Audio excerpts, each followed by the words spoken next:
Now, just ponder this scenario for me if you will. You've been waiting for a good few months for your beloved dream sports car to turn up, and when it's finally delivered, you think it's fantastic. It's a dream come true. And then a few months into ownership, you get a letter from the manufacturer saying, "We're really sorry, but please can we have the car back in Germany because we found out it might try and kill you on corners." A bit of a hard pill to swallow, you might think, but you TT owners, you stood fast. The car comes back, a little spoiler on the back, revised suspension, it's as good as ever. You're happy as Larry, all previous quibbles forgotten about.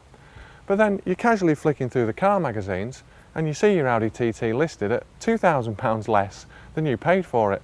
Well, that scenario is exactly what happened to the TT.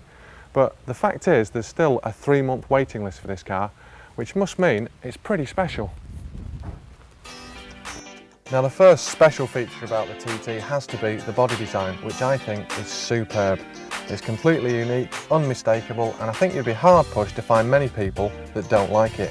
Right through from the aggressive front to the elegant tail, the lines really are stunning, and even the recently added tail spoiler doesn't look out of place. It's the sort of shape that would get you speeding tickets when you parked up in the garage. Now, that attention to detail has been carried through to the interior on the TT.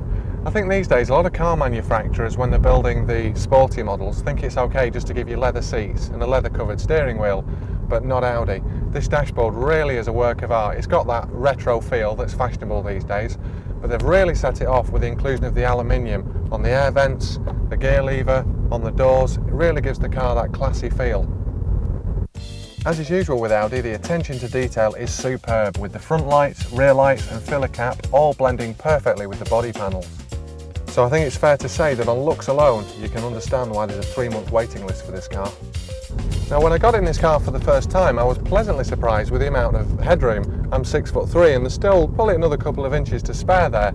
Legroom's fine and all the instruments and stalks, they're all well in with easy reach and the seats feel really comfortable. But the back seats, well, Audi, I don't really know how you can get away with saying this is a 4-seater.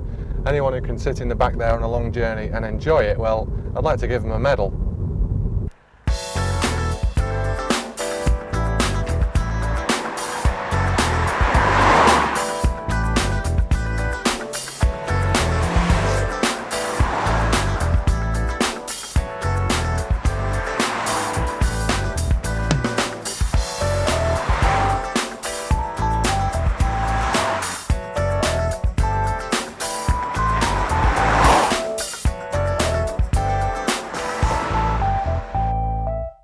Now, you've probably guessed by now that I quite like this car, and I haven't even mentioned performance yet.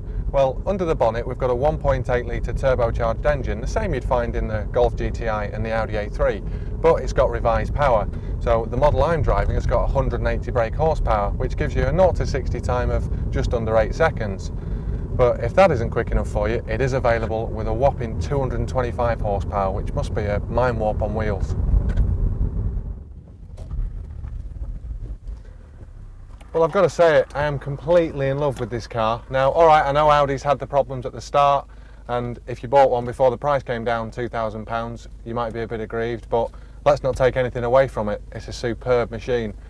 And alright, I might not be able to get my mates in the back, but with a car this good, I don't need any mates.